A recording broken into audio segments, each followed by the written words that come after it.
आज हम गुप्त काल में विज्ञान के विकास भाग 1 पर चर्चा करेंगे। गुप्त राजवंश प्राचीन भारत के प्रमुख राजवंशों में से एक था। मौर्य वंश के पतन के बाद दीर्घकाल में हर्ष तक भारत में राजनीतिक एकता स्थापित नहीं रही। कुषाण एवं सातवाहनों ने राजनीतिक एकता लाने का प्रयास किया। मौर्योत्तर काल के उपरांत 3री शताब्दी ईस्वी में 3 राजवंशों का उदय हुआ, जिसमें मध्य भारत में नाग शक्ति, दक्षिण में वाकाटक तथा पूर्व में गुप्त वंश प्रमुख हैं।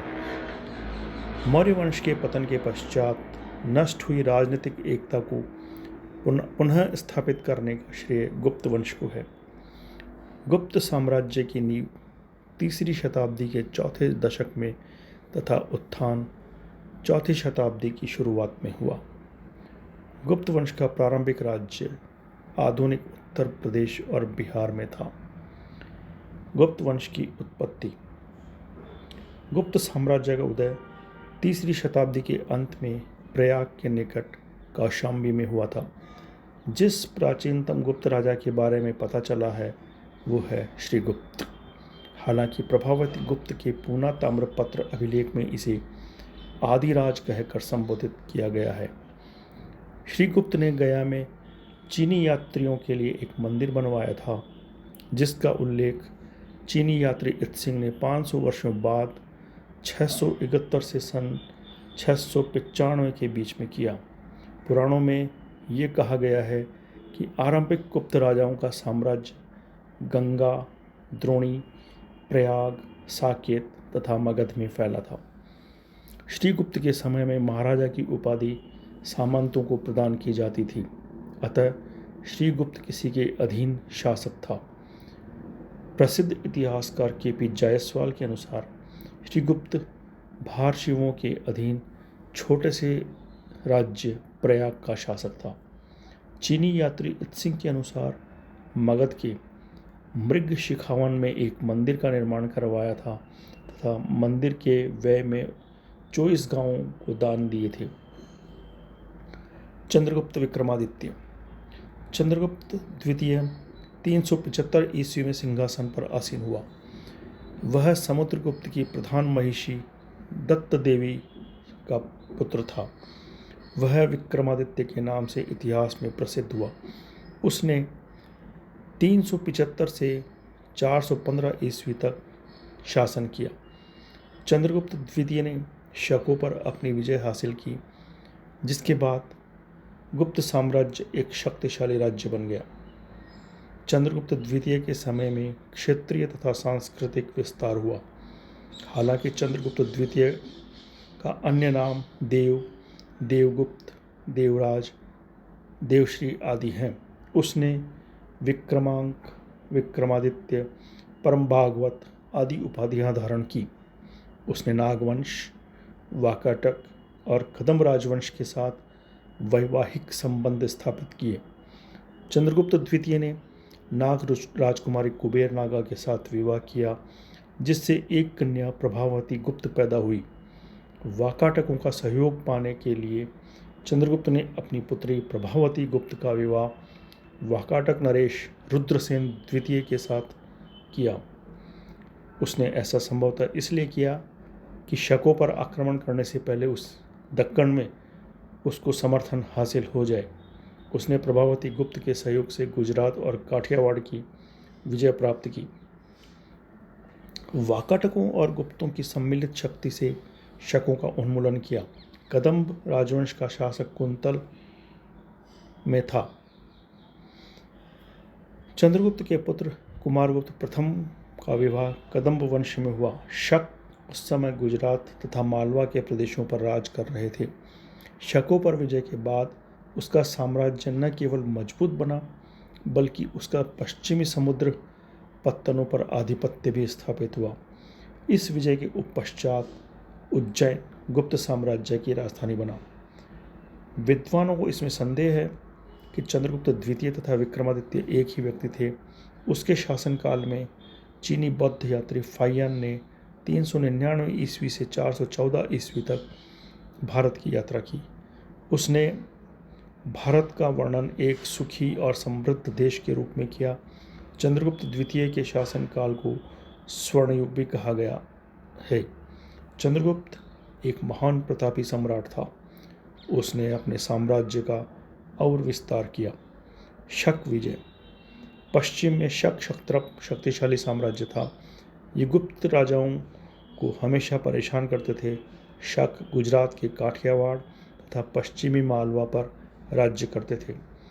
389 ईस्वी 412 ईस्वी के मध्य चंद्रगुप्त द्वितीय द्वारा शकों पर आक्रमण कर विजित किया गया।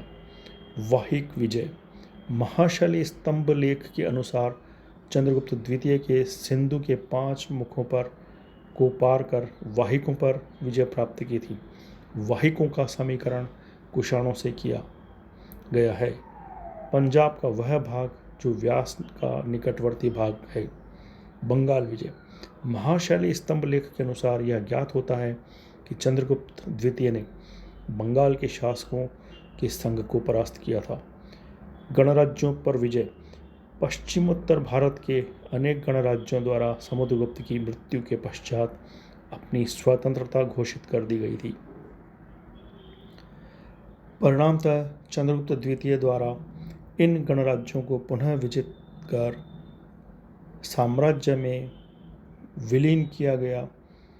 अपनी विजयों के परिणाम स्वरूप चंद्रगुप्त द्वितीय ने एक विशाल साम्राज्य की स्थापना की। उसका साम्राज्य पश्चिम में गुजरात से लेकर पूर्व में बंगाल तक तथा उत्तर में हिमालय की ताप घाटी से दक्षिण में नर्मदा नदी तक विस्तृत था। चंद्रगुप्त द्वितीय के शासनकाल में उसकी प्रथम राजधानी पाटलिपुत्र, द्वितीय राजधानी उज्जैनी थी। चंद्रगुप्त द्वितीय का काल कला साहित्य का स्वर्ण युग कहा जाता है। उसके दरबार में विद्वानों और कलाकारों को आश्रय प्राप्त था। उसके दरबार में 9 रत्न थे: कालिदास, धन्वंतरी, क्षपणक, अमर सिंह, शंकु, बेताल भट्ट, घटकरपर, वराहमिहिर, वररुचि, आर्यभट्ट, विशाखदत्त, शूद्रक, ब्रह्मगुप्त, विष्णु शर्मा और भास्कराचार्य उल्लेखनीय हैं। ब्रह्मगुप्त ने ब्रह्म सिद्धांत प्रतिपादित किया, जिसे बाद में न्यूटन ने गुरुत्वाकर्षण के नाम से प्रतिपादित किया। वर्तमान युग को वैज्ञानिक युग की संज्ञा दी जाती है। वर्तमान युग के वैज्ञानिक आविष्कारों से आज संपूर्ण विश्व अचंभित है। आधुनिक युग के आविष्कारों ने एक और मानव जीवन को सुखी बनाने में अपना महत्वपूर्ण योगदान दिया है, तो दूसरी ओर अपने विध्वंसक रूप को प्रकट करते हुए विश्व को आतंकित भी कर दिया है। वस्तुतः आधुनिक सभ्यता के विकास का मूल कारण भी विज्ञान है। कुछ विद्वानों की, विशेषकर पाश्चात्य विद्वानों की मान्यता है कि विज्ञान और वैज्ञानिक आविष्कारों का आविर्भाव सर्वप्रथम पाश्चात्य जगत में ही हुआ था और वहीं से फिर संसार के अन्य देशों में भी इसके ज्ञान का प्रसार हुआ। लेकिन मान्यता नितांत भ्रामक और तथ्यों से परे है। भारत में जो विज्ञान और वैज्ञानिक सिद्धांतों का प्रतिपादन उस प्राचीन युग में हो चुका था, जिस समय पाश्चात्य जगत ने विज्ञान की उषा काल की लालिमा को भी नहीं देखा था। भारत के प्राचीन ऋषियों ने विश्व को विज्ञान का ज्ञान दिया था तथा अनेक वैज्ञानिक तथ्यों और सिद्धांतों का आविष्कार इसी भारत भूमि पर हुआ था। लेकिन पाश्चात्य जगत में वैज्ञानिक आविष्कारों का दौर पुनर्जागरण के बाद हुआ था। वस्तुतः 9वीं शताब्दी के पूर्व तक पाश्चात्य जगत वैज्ञानिक ज्ञान के अभाव में अंधविश्वासी बना हुआ था और उसका जादू टोनों में विश्वास बना हुआ था, जबकि भारत में वैदिक काल से ही विज्ञान और वैज्ञानिक सिद्धांतों का आविर्भाव हो चुका था। प्राचीन भारत के वैज्ञानिकों ने अपनी अनवरत विज्ञान की साधना के द्वारा विश्व को यह बता दिया कि विज्ञान केवल पश्चिम की बपौती नहीं है। प्राचीन भारतीय इतिहास का गुप्त काल तो वैज्ञानिक विकास का स्वर्ण काल कहा जा सकता है। गुप्त काल में गणित, ज्योतिष, आयुर्वेद, रसायन, आदि अनेक क्षेत्रों में अभूतपूर्व उन्नति हुई। इसके लिए हमें गुप्त काल में हुए वैज्ञानिक विकास का विवेचन करना होगा। धन्यवाद।